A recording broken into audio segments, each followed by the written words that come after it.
قدم قدم پہ برکتیں، نفس نفس پہ رحمتیں، جہاں جہاں سے وہ شفیع آسیاں گزر گیا۔ قدم قدم پہ برکتیں، نفس نفس پہ رحمتیں، جہاں جہاں سے وہ شفیع آسیاں گزر گیا۔ اور جہاں نظر نہیں پڑی، جہاں نظر نہیں پڑی، وہاں ہے رات آج تک، وہیں وہیں ہوئی ہے سحر جہاں جہاں سے گزر گیا۔ خلیل اچھے کلیم اچھے، خلیل اچھے کلیم اچھے، لیکن ان سب سے وہ مکے کے یتیم اچھے۔ لب کو لب چومتا ہے جو کوئی نام لے ان کا، نام میں ان کے یہ 2 مرتبہ میم اچھے۔ میرے انتہائی قابل صد احترام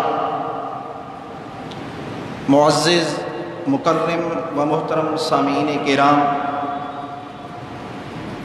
اللہ رب العزت سے دعا ہے کہ مجھے حق اور سچ بیان کرنے کی، آپ کو توجہ کے ساتھ سننے کی، پھر ہم سب کو اس کے مطابق عقیدہ اور عمل بنانے کی توفیق عطا فرمائے۔ اور اللہ جل جلالہ میری زبان سے چند ایسے بول بلوا دے جو اس سے پسند آ جائیں اور ہم سب کی نجات کا ذریعہ بن جائیں۔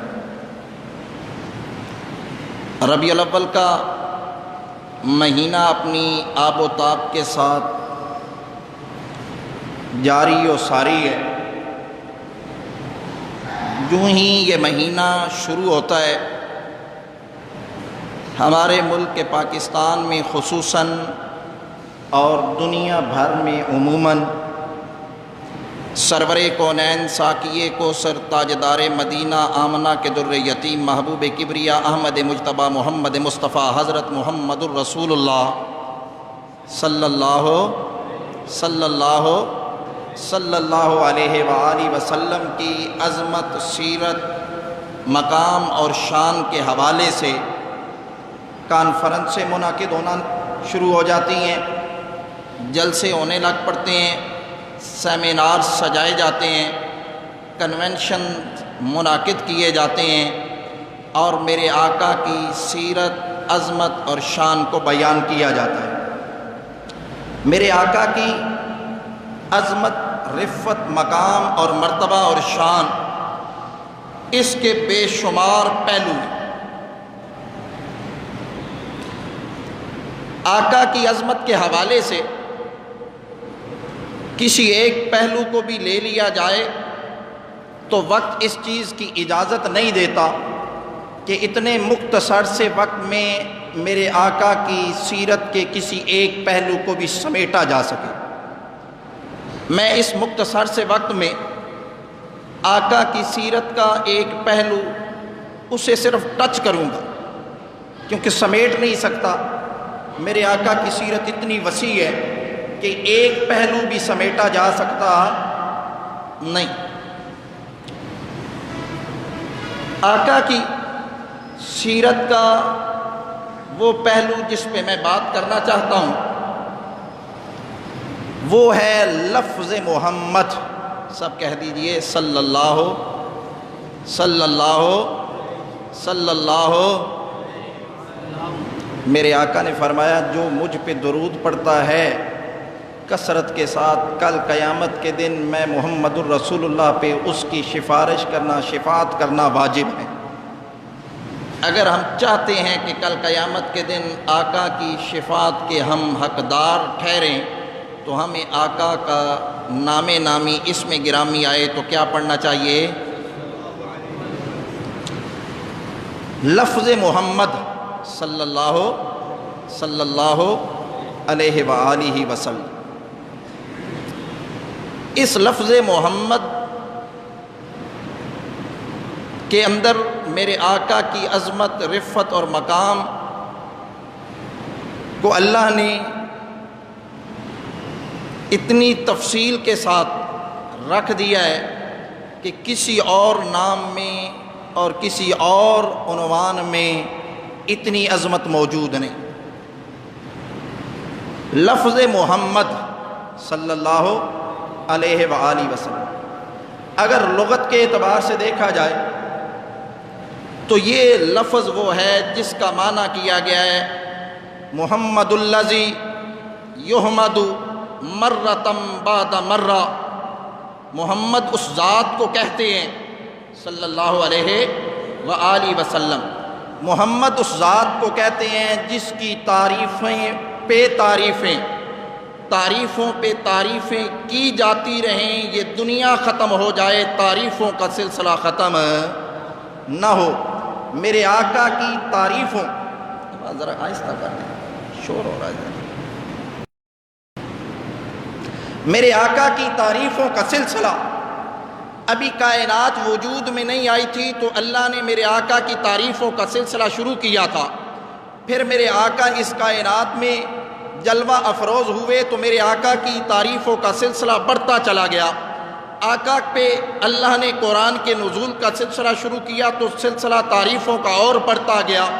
کبھی اللہ قرآن مقدس میں میرے آقا کی تعریفیں کرتے ہوئے فرماتے ہیں یا ایھا المدثر، کبھی اللہ فرماتے ہیں یا ایھا المزمل، کبھی اللہ فرماتے ہیں انا آتیناک الکوثر، کبھی اللہ فرماتے ہیں یا ایھا النبی انا ارسلناک شاہدا مبشرا ونذیرا وداعیا الی اللہ باذنہ وسراجا منیرا، کبھی اللہ فرماتے ہیں والضحیٰ واللیل اذا سجا ما ودعک ربک وما قلی، کبھی اللہ تعالیٰ میرے نبی کی تعریفوں کا سلسلہ شروع کرتے ہوئے فرماتے ہیں یاسین، کبھی اللہ میرے نبی کی تعریفوں کا سلسلہ کا تذکرہ کرتے ہوئے فرماتے ہیں انا آتیناک الکوثر فصل لربک وانحر۔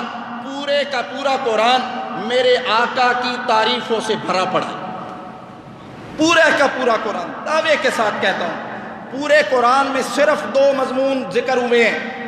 میں قرآن کا طالب علم ہوں، جس جماعت سے میرا تعلق ہے جمعیت اشاعت توحید و سنت اور نوجوانان توحید و سنت، میرے اکابرین نے اور میرے اساتذہ نے مجھے یہی سبق پڑھایا ہے کہ قرآن پڑھو اور قرآن کا درس دو، قرآن کی بات کرو۔ پورے کا پورا قرآن 2 مضمونوں سے بھرا پڑا ہے۔ پورے کے پورے قرآن کا خلاصہ اگر ذکر کیا جائے تو پورے قرآن میں صرف 2 مضمون ہیں، ایک ہے میرے نبی کی شان مقام مصطفیٰ اور دوسرا ہے پیغام مصطفیٰ، 2 ہی عنوان ہیں، یا میرے نبی کی عظمت رفت مقام اور مرتبے کا تذکرہ اللہ نے کیا ہے، یا پھر قرآن مقدس میں میرے نبی کے پیغام کا ذکر اللہ نے کیا۔ پورا قرآن بڑا پڑا، والضحیٰ واللیل اذا سجا ما ودعک ربک وما قلی وللآخرۃ خیر لک من الاولی ولسوف ولسوف ولسوف ولسوف یعطیک ربک فترضی۔ کیا معنی کروں، کیا معنی کروں؟ میں ایک شعر پڑھ کے آگے نکلوں گا، ہے ذرا پنجابی کا، کوشش کروں گا کہ آپ کو سمجھ آ جائے، آگے چلوں گا۔ شاعر کہتا ہے کسے ماں اے جیا سونا نہیں جمیا، یہ ان آیات کی تشریح میں یہ شعر عرض کر رہا ہوں، کسے ماں اے جیا سونا نہیں جمیا جویں اپنی مرضی مطابق وہ بڑھیا، سہبن نفاست تے پھلاں دا سہرا، میں قربان اللہ محمد دا چہرہ، مصور نے بس انتہا کر ہے سٹی، بڑی ریج دے نال تصویر کٹی، حسینہ جمیلہ دا منہ موڑ دیتا، محمد بڑا رب قلم توڑ دیتا۔ لفظ محمد پہ میں بات کرنا چاہتا ہوں۔ لفظ محمد کی لغت کے اعتبار سے اگر تعریف کی جائے تو وہ تعریفیں ختم نہیں ہوتی، اگر لفظ محمد کی اصطلاحی تعریف کی جائے تو وہ تعریفیں ختم نہیں، یہ علیحدہ عنوان ہے۔ میں آج جس عنوان کے بات کرنا چاہتا ہوں وہ عنوان ہے کہ قرآن مقدس میں لفظ محمد صلی اللہ علیہ وآلہ وسلم یہ کتنے مقامات پہ ذکر ہوا ہے۔ قرآن میں لفظ محمد، پورے قرآن میں لفظ محمد 4 جگہوں پہ ذکر ہوا ہے۔ کتنی جگہوں پہ؟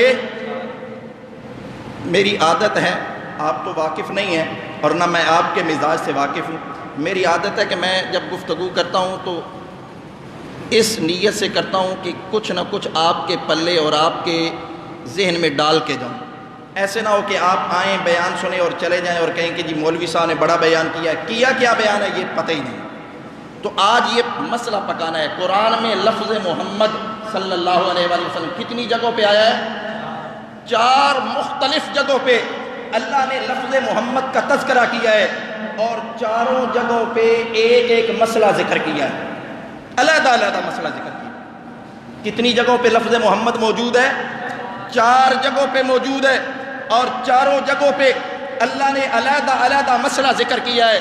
اللہ ہمیں بتلانا یہ چاہتے ہیں, اللہ ہمیں سمجھانا یہ چاہتے ہیں کہ اگر تم آمنہ کے لال کی عظمت اور رفت اور مقام اور مرتبے اور شان کو ماننا چاہتے ہو تو پھر یہ 4 عنوان بھی مانو, یہ 4 مسئلے بھی مانو, ان 4 موضوعات کو بھی مانو. جو ان 4 موضوعات کو نہیں مانتا یا ان 4 میں سے کسی ایک عنوان کو نہیں مانتا وہ آمنہ کے لال کو نہیں مانتا. آمنہ کے لال کو ماننا ہے تو ان 4 عنوانات کو بھی ماننا پڑے گا. قرآن میں لفظ محمد کتنی جگہوں پہ ذکر ہے؟ 4, اور چاروں جگہوں پہ اللہ نے ایک ایک مسئلہ ذکر کیا. کتنے مسئلے ذکر ہو گئے ٹوٹل؟ 4. لفظ محمد 4 جگہوں پہ اور مسئلے بھی 4 ذکر کیے. اللہ بتلانا چاہتے ہیں میرے محمد کو ماننا ہے تو یہ 4 مسئلے مان لو. جس نے یہ 4 مسئلے مان لیے اس نے آمنہ کے لال کی عظمت کو مان لیا, اور جس نے 4 مسئلے نہ مانے یا 4 میں سے کوئی ایک مسئلہ نہ مانا اس نے آمنہ کے لال کی عظمت کو. یہ میرے سامنے اللہ کا قرآن ہے. سورت کا نام سورہ فتح ہے, 26واں پارہ ہے. پہلا مقام میں آپ کے سامنے ذکر کرنے لگا ہوں اور آیت نمبر اس کی 29 ہے. اللہ فرماتے ہیں محمد الرسول اللہ, محمد الرسول اللہ, محمد صلی اللہ علیہ وآلہ وسلم اللہ کے, محمد صلی اللہ علیہ وآلہ وسلم اللہ کے رسول ہیں.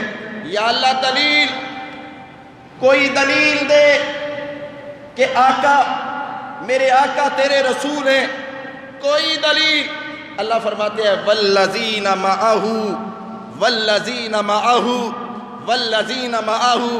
آمنہ کے لال کی نبوت و رسالت کی دلیل دیکھنی ہے تو آمنہ کے یاروں کو دیکھ لو, میرے آقا کے یاروں کو دیکھو. ابو بکر صدیق کی صداقت کو دیکھو, عمر فاروق کی عدالت کو دیکھو, عثمان کی سخاوت کو دیکھو, علی کی شجاعت کو دیکھو, معاویہ کی سیاست کو دیکھو تو تمہیں محمد الرسول اللہ کی نبوت و رسالت کا یقین آ جائے گا. تو یہاں اللہ نے آمنہ کے لال کی نبوت اور رسالت کے ساتھ مسئلہ بیان کیا, وہ ہے عظمت اصحاب مصطفیٰ کا.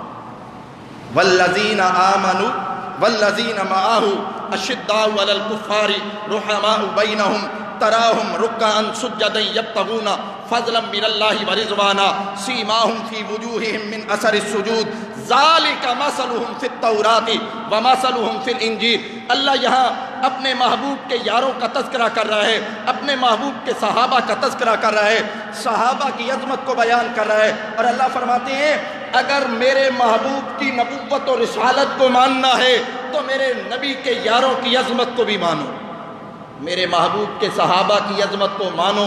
جو صحابہ کی عظمت کو مانے گا وہ محبوب کی نبوت و رسالت کو مانے گا, اور جو صحابہ کی عظمت کو نہیں مانے گا وہ محبوب کی نبوت و رسالت کا منکر ہوگا. نہیں سمجھے؟ میں تھوڑی سی گہرائی میں جاؤں گا. صحابہ کون ہیں؟ اس بھری کائنات میں, بھری کائنات میں 2 منصب اللہ نے کسبی رکھے, کسبی نہیں رکھے, وہبی رکھے ہیں, اور 2 کے علاوہ سارے منصب سارے مقام کسبی ہیں.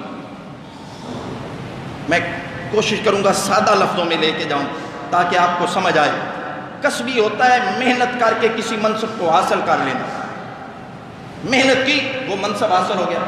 مثلا ٹیچر ہے, کسی نے محنت کی تو ٹیچر بن گیا. حافظ ہے, کسی نے محنت کی تو حافظ بن گیا. عالم ہے, کسی نے محنت کی تو عالم بن گیا.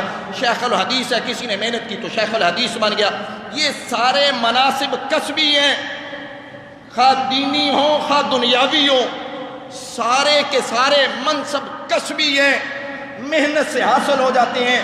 محنت سے بندہ عابد بن جاتا ہے، محنت سے بندہ زاہد بن جاتا ہے، محنت سے بندہ حافظ بن جاتا ہے، محنت سے بندہ عالم بن جاتا ہے، محنت سے بندہ شیخ الحدیث بن جاتا ہے، محنت سے بندہ شیخ التفسیر بن جاتا ہے، مفسر بن جاتا ہے، محدث بن جاتا ہے۔ یہ سارے مناصب محنت سے حاصل ہو سکتے ہیں، لیکن دو منصب ایسے ہیں جو محنت سے حاصل نہیں ہوتے۔ ایک ہے منصب نبوت۔ کوئی بندہ کہے میں محنت کر کے نبی بن جاؤں گا، کوشش کر کے نبی بن جاؤں گا، نمازیں پڑھ کے نبی بن جاؤں گا، روزے رکھ کے نبی بن جاؤں گا، صدقہ کر کے نبی بن جاؤں گا، خیرات کر کے نبی بن جاؤں گا، میں محنت جستجو کوشش ریاضتیں کر کے نبوت کے منصب پہ فائز ہو جاؤں گا۔ اور نبوت کے منصب پہ فائز ہونا تو بڑی دور کی بات ہے۔ جو بندہ اس نیت سے محنت کرتا ہے، کوشش کرتا ہے، عبادت کرتا ہے، وہ دائرہ اسلام سے خارج ہو جاتا ہے۔ تو منصب نبوت یہ کسبی نہیں ہے، کسبی نہیں ہے، وہبی ہے۔ کسبی وہ منصب ہوتا ہے جو محنت سے حاصل ہو جائے، اور وہبی وہ منصب ہوتا ہے جو محنت سے نہ ملے، اللہ عطا کر دے، اللہ عطا کر دے۔ تو منصب نبوت منصب کسبی نہیں ہے، منصب وہبی ہے۔ کوئی بندہ محنت سے نبی بن سکتا۔ اب تو خیر نبوت کا دروازہ اللہ نے بند کر دیا، آگے آئے گا، اگر وقت نے اجازت دی تو میں اس پہ گفتگو کروں گا۔ دوسرا منصب جو محنت سے کوشش سے حاصل ہو سکتا نہیں ہے، جو کسبی منصب نہیں ہے، وہبی منصب ہے، وہ ہے منصب صحابیت۔ کوئی بندہ کہے میں محنت کر کے منصب صحابیت پہ پہنچ جاؤں گا، میں نمازیں پڑھ کے صحابی بن جاؤں گا، میں روزے رکھ کے، حج کر کے، زکوٰۃ ادا کر کے، خیرات کر کے، صدقہ کر کے، تہجد پڑھ کے، میں زہد کر کے، تقوی اختیار کر کے منصب صحابیت پہ پہنچ جاؤں گا۔ این خیال است و محال است، یہ ناممکن ہے۔ کوئی بندہ محنت سے، کوشش سے صحابیت کے منصب پہ پہنچ سکتا؟ وہ تو میرے رب کی مرضی تھی، جس کو چاہا منصب صحابیت عطا کر دیا۔ کسی کی مرضی اور چاہت وہاں نہیں چلی۔ چاہت چلی ہے تو کس کی چلی ہے؟ میرے رب کی منشا اور چاہت چلی تو حبشہ کے کالے رنگ کے غلام بلال کو اٹھایا، حبشہ سے منڈیوں میں بکوایا، مکہ میں پہنچایا، آمنہ کے قدموں میں لایا اور منصب صحابیت عطا کروایا، اور پھر بلال کو وہ مقام عطا کیا کہ بلال چلتا زمین پہ تھا، رب قدموں کی آٹ آسمان پہ پہنچا دیتے تھے۔ یہ منصب صحابیت کسی کی محنت اور کوشش سے حاصل، یہ تو اللہ کی چاہت ہے۔ اللہ جس کو چاہیں منصب صحابیت سے نواز دیں، اللہ جس کو چاہیں صحابی بنا دیں۔ کوئی بندہ اپنی مرضی سے، اپنی چاہت سے صحابی، یہ تو اللہ کی مرضی تھی۔ اللہ نے آمنہ کے لال کے زمانے میں انہیں پیدا کیا اور پھر آمنہ کے قدموں میں لایا اللہ انہیں، اور ایمان کی دولت سے نوازا۔ میرے آقا کی صحبت میں کوئی صحابی اگر صرف ایک لحظے کے لیے رہا، صرف ایک لحظے کے لیے، ایک سیکنڈ کے لیے ایمان کی حالت میں اس نے آمنہ کے لال کی صحبت اختیار کر لی، بعد میں آنے والے سارے اللہ کے ولی جمع ہو جائیں، سارے محدث جمع ہو جائیں، مفسر جمع ہو جائیں، متقی جمع ہو جائیں، سارے علماء جمع ہو جائیں، سارے اصفیاء جمع ہو جائیں، سب اکٹھے بھی ہو جائیں تو صحابی کے قدموں کی خاک تک بھی پہنچ سکتے۔ وجہ کیا ہے؟ وجہ یہ ہے کہ منصب صحابیت کسبی نہیں ہے، وہبی ہے۔ کون سا منصب ہے؟ مشکل میں پڑ گئے، چلے میں تھوڑا سا اور آسان کرتا ہوں۔ صحابہ وہ ہیں جن کی تعریفوں سے اللہ کا قرآن بھرا پڑا ہے۔ کبھی اللہ کہتے ہیں اولئک ھم المفلحون، کبھی اللہ کہتے ہیں اولئک ھم المتقون، کبھی اللہ کہتے ہیں اولئک ھم المفلحون، کبھی اللہ کہتے ہیں اولئک ھم الصادقون، کبھی اللہ کہتے ہیں اولئک ھم الراشدون، اور کبھی اللہ کہتے ہیں اولئک حزب اللہ، اولئک حزب اللہ، میرے محبوب یہ یار تیرے ہیں، فوج میں اللہ کی ہے۔ کبھی اللہ کہتے ہیں اعد لہم جنات تجری تحتها الانہار۔ صحابہ وہ ہیں جنہیں جنت کی اتنی تلاش نہیں تھی، جنت کو صحابہ کی اس سے زیادہ تلاش تھی۔ اعد لہم جنات تجری تحتها الانہار، صحابہ وہ ہیں، اللہ فرماتے ہیں وَزَيَّنَهُ فِي قُلُوبِكُمْ۔ کیا معنی کروں؟ میرے دل میں ایمان آتا ہے تو میرا دل مزین ہو جاتا ہے، آپ کے دل میں ایمان آتا ہے تو آپ کا دل روشن ہوتا ہے۔ میرے دل میں آپ کے دل میں ایمان آئے، ہمارا دل روشن ہو جائے۔ صحابہ کی عظمت یہ ہے، صحابہ کا مقام یہ ہے، صحابہ کی شان یہ ہے، صحابہ کا رتبہ یہ ہے، صحابہ کا درجہ یہ ہے۔ صحابہ کے دلوں میں ایمان آیا، صحابہ کے دلوں میں ایمان داخل ہوا، دل مزین نہیں ہوئے۔ صحابہ کے دلوں میں ایمان داخل ہوا، دل روشن نہیں ہوئے۔ یا اللہ پھر کیا ہوا؟ اللہ فرماتے ہیں وَزَيَّنَهُ فِي قُلُوبِكُمْ۔ جب ایمان صحابہ کے دلوں میں داخل ہوا، دل روشن نہیں ہوئے، بلکہ دل میں داخل ہونے کی وجہ سے ایمان روشن ہو گیا۔ میرے دل میں ایمان آئے تو میرا دل روشن ہوتا ہے، صحابہ کے دل میں ایمان آئے تو صحابہ کے دل نہیں، دل کی وجہ سے ایمان روشن ہو جاتا ہے۔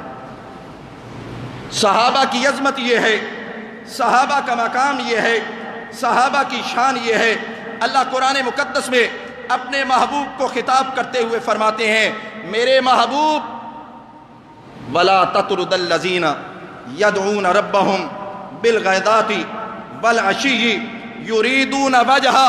میرے محبوب یہ جو صحابہ تیری محفل میں آ گئے ہیں، انہیں اپنی محفل سے نکالنا نہیں، انہیں اپنی محفل سے اٹھانا نہیں ہے، انہیں اپنی محفل سے دور نہیں کرنا۔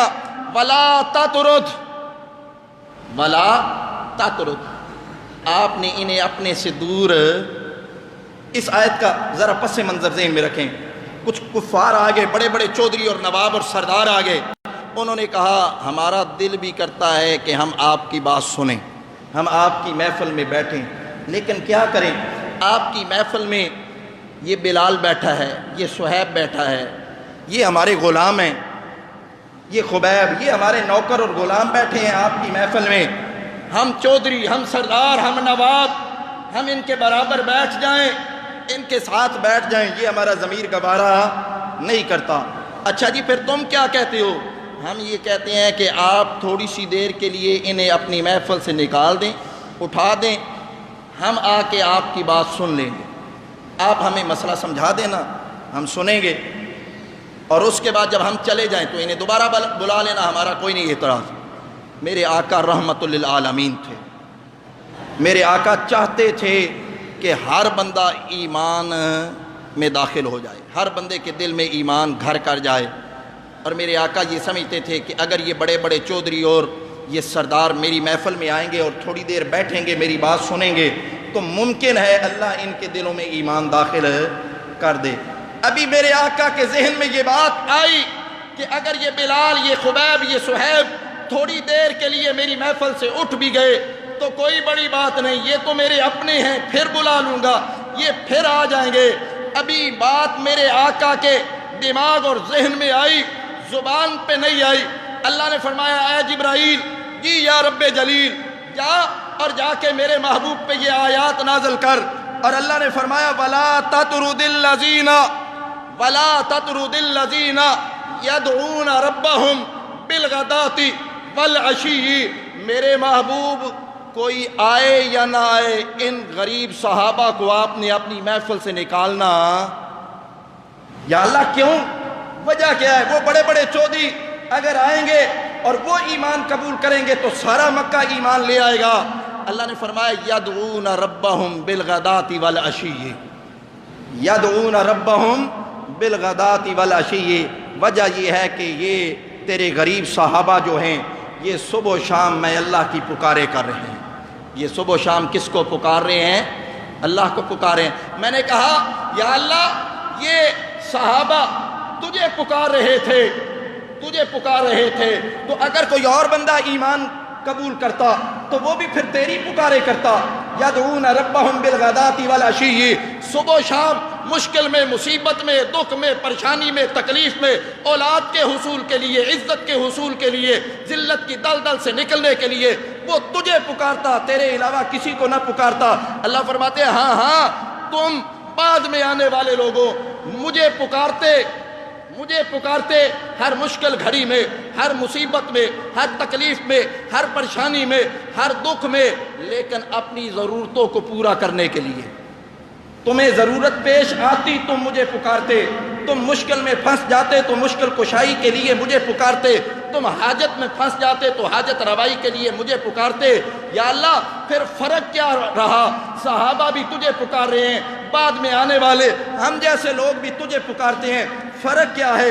اللہ فرماتے ہیں یریدون وجہا، یریدون وجہا، تم مجھے پکارتے ہو اپنی غرضوں کے لیے، تم مجھے پکارتے ہو، اولاد چاہیے تو مجھے پکار رہے ہو، مشکل سے نکلنا ہے تو مجھے پکار رہے ہو، تکلیف دور کرنی ہے تو مجھے پکار رہے ہو، بیماری سے صحت چاہتے ہو تو مجھے پکار رہے ہو، ذلت کی دلدل سے نکلنا چاہتے ہو تو مجھے پکار رہے ہو، اپنی ضرورتوں کے لیے پکارتے ہو۔ یا اللہ پھر صحابہ کس لیے پکارا کرتے تھے؟ اللہ فرماتے ہیں یریدون وجہا، یریدون وجہا، صحابہ اپنی ضرورتوں کے لیے نہیں پکارا کرتے تھے، صحابہ مشکل سے نکلنے کے لیے، مصیبت سے نکلنے کے لیے، تکلیف کو دور کرنے کے لیے، اولاد کے لیے مجھے نہیں پکارا کرتے تھے۔ یا اللہ پھر تجھے کس لیے پکارتے تھے؟ اللہ فرماتے ہیں یریدون وجہا، وہ مجھے اس لیے پکارتے تھے کہ میں اللہ ان سے راضی ہو جاؤں۔ وہ اپنی ضرورتوں کے لیے مجھے نہیں پکارتے تھے، وہ اس لیے مجھے پکارتے تھے کہ میں اللہ ان سے کیا ہو جاؤں؟ راضی ہو جاؤں۔ میں نے کہا وقت تنگ، وقت مختصر ہے، میں اس عنوان کو یہیں پہ سمیٹنے کی کوشش کرتا ہوں۔ اگر آمنہ کے لال کی عظمت اور رفت کو ماننا ہے، محمد الرسول اللہ والذین معہ اشداء علی الکفار رحماء بینہم، اللہ فرماتے ہیں اگر محمد کی عظمت کو ماننا ہے، آمنہ کے لال کی عظمت، رفت اور مقام اور شان کو ماننا ہے تو آمنہ کے لال کے یاروں کی عظمت بھی ماننا پڑے گی۔ آمنہ کے لال کی عظمت کو ماننا ہے تو آمنہ کے لال کے صحابہ کی عظمت کو بھی ماننا پڑے گا۔ جو آمنہ کے لال کو ماننے کی بات کرتا ہے اور آمنہ کے لال کے یاروں کو نہیں مانتا، میرے آقا کے صحابہ کو نہیں مانتا، حقیقت یہ ہے وہ آقا کو، وہ آمنہ کے لال کو ایک مقام ہو گیا۔ تو میں نے شروع میں کیا عرض کیا ہے؟ لفظ محمد قرآن میں کتنی جگہوں پہ آیا ہے؟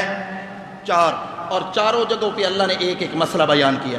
میں نے ایک موقع آپ کے سامنے ذکر کر دیا، یہ سورہ فتح کی آیت تھی، آیت نمبر 29۔ یہ دوسرا مقام میرے سامنے کھلا ہوا ہے اور سورت کا نام سورہ آل عمران ہے اور آیت نمبر 144 ہے۔ اللہ فرماتے ہیں وما محمد الا رسول، وما محمد الا رسول قد خلت من قبلہ الرسل افإن مات او قتل انقلبتم علی اعقابکم۔ ذرا اس آیت کا پس منظر ذہن میں رکھیے۔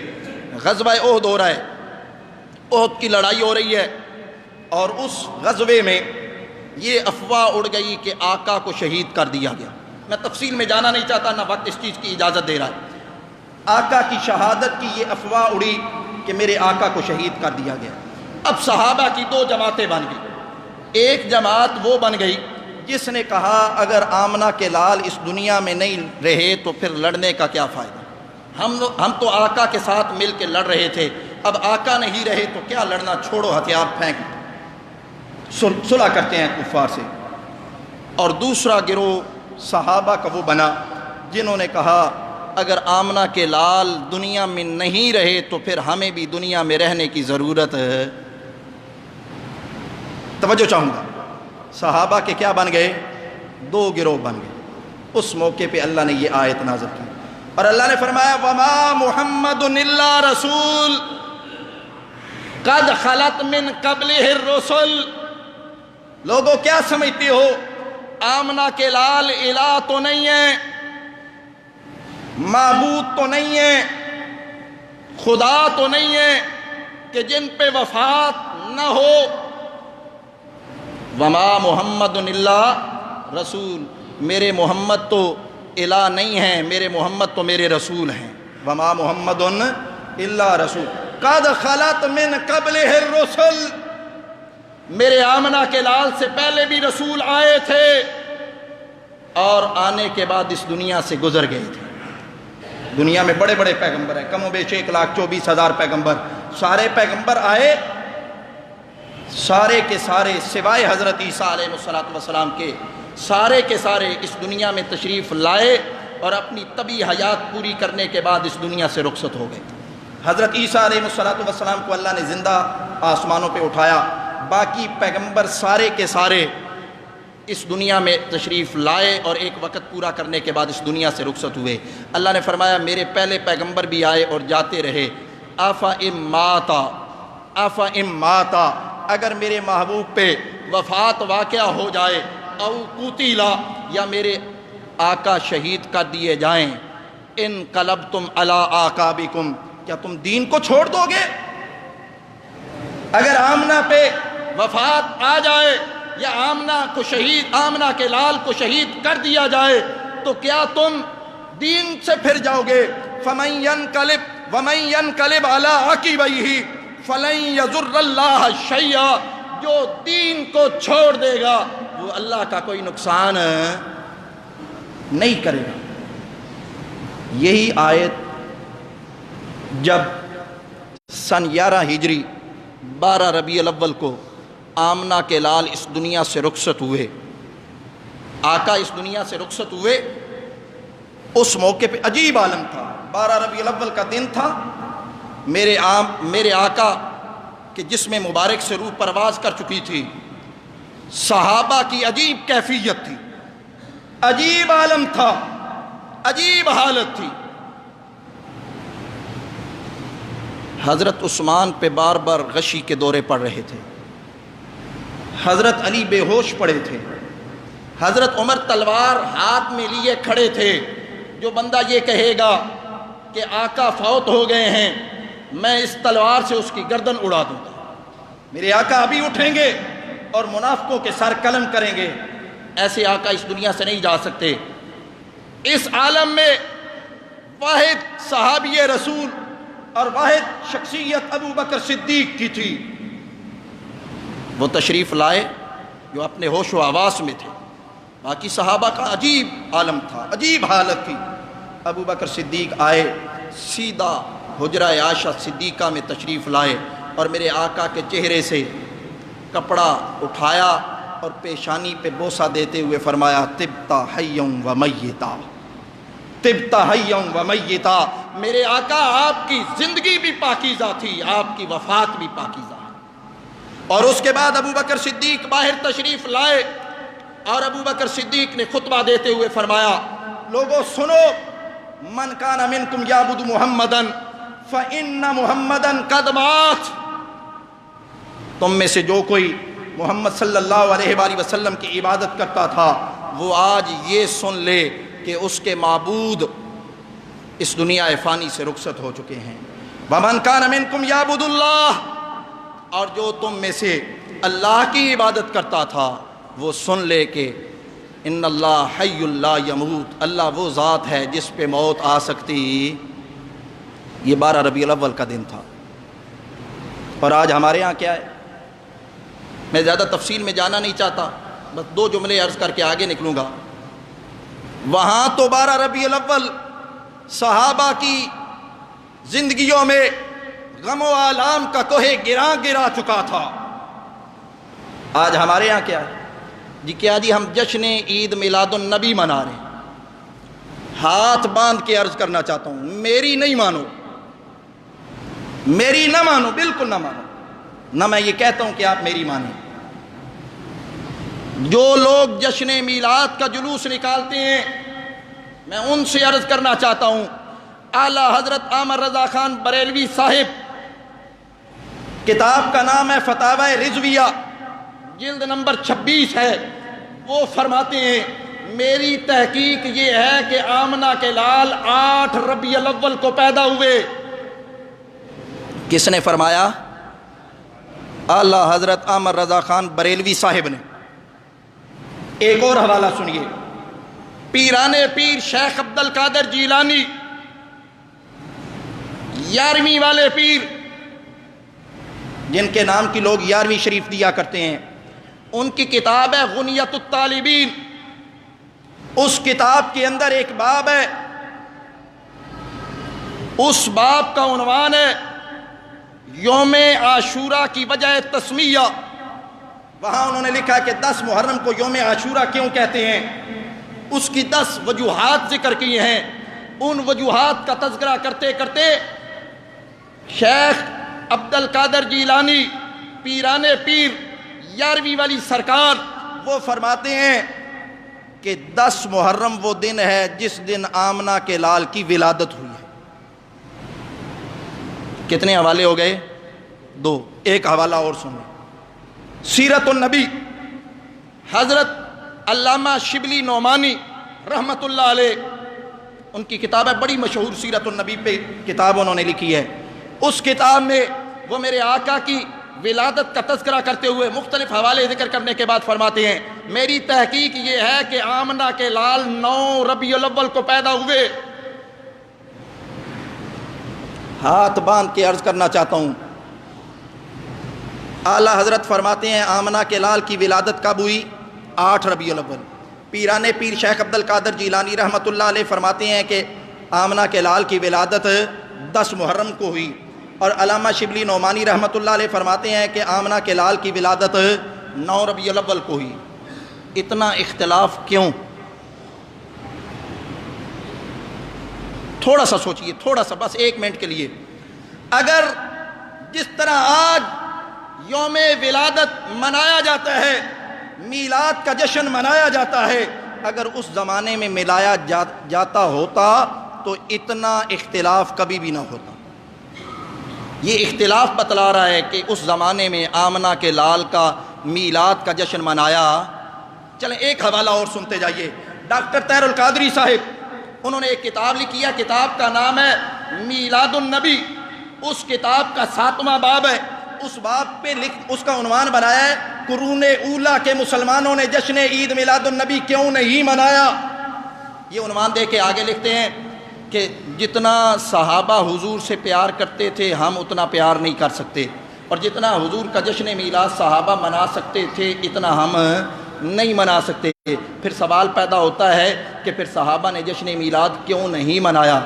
ڈاکٹر طاہر القادری صاحب یہ لکھنے کے بعد آگے فرماتے ہیں کہ جب صحابہ کی زندگیوں میں 12 ربیع الاول کا دن آتا تھا، جہاں آمنہ کے لال کی ولادت کی خوشی ہوتی تھی، وہاں آمنہ کے لال کی جدائی کا غم بھی از سر نو تازہ ہو جایا کرتا تھا، اور ان غم زدہ دلوں کے ساتھ صحابہ جشن میلاد نہیں منایا کرتے تھے۔ میں کہیں اور نکل گیا، واپس لوٹیے اپنے عنوان پہ۔ اللہ فرماتے ہیں وَمَا مُحَمَّدٌ إِلَّا رَسُولٌ قَدْ خَلَتْ مِن قَبْلِهِ الرُّسُلُ أَفَإِن مَاتَ أَوْ قُتِلَ۔ اللہ یہاں یہ فرمانا چاہتے ہیں جو محمد صلی اللہ علیہ وآلہ وسلم کو ماننے کا دعویٰ کرتا ہے وہ میرے آقا کی وفات کو بھی مانے۔ اب یہاں آقا کی وفات کا تذکرہ کیا، اللہ بتلانا یہ چاہتے ہیں اگر آمنہ کے لال اس دنیا میں نہیں رہے تو پھر اور بھی کوئی مائی کا لال اس دنیا میں رہ سکتا؟ تم سب نے مرنا ہے، اگر سب نے مرنا ہے تو پھر موت کی تیاری کرو۔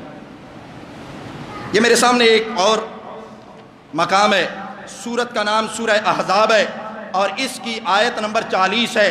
اللہ فرماتے ہیں ما کان محمد، عنوان ذہن میں رکھنا ہے، قرآن میں کتنی جگہ پہ لفظ محمد آیا ہے؟ 4 جگہوں پہ، اور ہر جگہ پہ اللہ نے ایک ایک مسئلہ ذکر کیا ہے۔ پہلا مقام میں نے ذکر کر دیا ہے سورہ فتح کا، اللہ نے فرمایا اگر میرے آمنہ کے لال کو ماننا ہے تو ان کے صحابہ کو مانو۔ دوسرا مقام میں نے ذکر کر دیا آپ کے سامنے سورہ آل عمران کا، اللہ فرماتے ہیں اگر میرے آقا کو ماننا ہے تو آقا کی وفات کو بھی مانو۔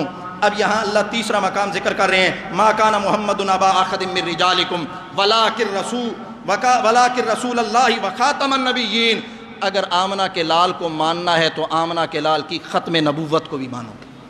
آمنہ کے لال کو ماننا ہے تو آمنہ کے لال کی ختم نبوت کو بھی مانو۔ ختم نبوت کے حوالے سے صرف میں ایک بات آپ کے سامنے عرض کروں گا ختم نبوت کا عقیدہ، ختم نبوت کا عقیدہ اسلامی تمام عقائد کے گردا گرد ایک باڑ ہے، ایک باڑ ہے جو پورے اسلامی عقائد کی حفاظت کرتا ہے۔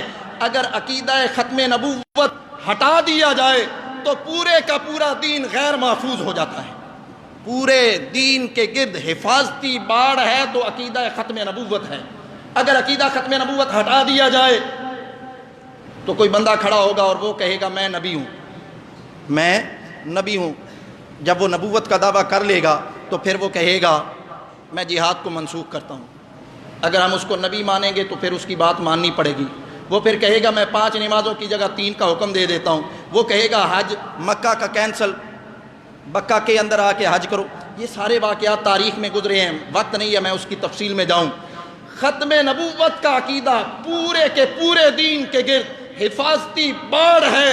اگر یہ عقیدہ غیر محفوظ ہوگا تو پورے کا پورا دین غیر محفوظ ہوگا۔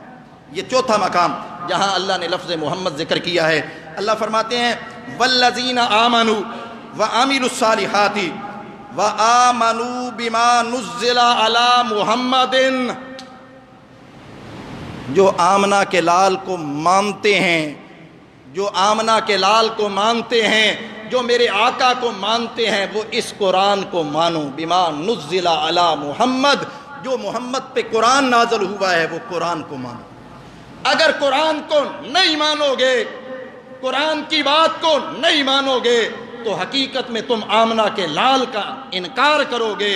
اگر آمنہ کے لال کو ماننا ہے تو پھر قرآن کو ماننا پڑے گا۔ دوبارہ ایک مرتبہ سن لیں، 4 جگہوں پہ قرآن میں لفظ محمد ذکر ہوا ہے اور چاروں جگہ پہ اللہ نے ایک ایک مسئلہ ذکر کیا ہے۔ اللہ بتلانا یہ چاہتے ہیں کہ آمنہ کے لال کو مانتے ہو تو پھر یہ چاروں مسئلے مانو، اور اگر چاروں میں سے کسی ایک مسئلے کا انکار کرو گے تو آمنہ کے لال کی ذات کا انکار بنے گا۔ پہلی جگہ پہ اللہ نے ذکر فرمایا آمنہ کے لال کو مانتے ہو تو عظمت صحابہ کو مانو، پھر اللہ نے فرمایا آمنہ کے لال کو مانتے ہو تو پھر آمنہ کے لال کی وفات کو مانو، پھر اللہ نے فرمایا آمنہ کے لال کو مانتے ہو تو آمنہ کے لال کی ختم نبوت کو مانو، اور اگر آمنہ کے لال کو مانتے ہو تو آمنہ کے لال کے لائے ہوئے قرآن کو مانو۔ اب جس کے جی میں آئے وہ لے اس سے روشنی، اب جس کے جی میں آئے وہ لے اس سے روشنی۔ یہ روشن کتاب ہے، یہ روشن کتاب ہے، اور جس کا دل اس کے ساتھ لگ گیا اس کا دل روشن ہو گیا۔ اب جس کے جی میں آئے وہ لے اس سے روشنی۔ میں نے تو دل جلا کے سر عام رکھ دیا، وما علینا الا البلاغ المبین۔ سنتے ادا کرنا۔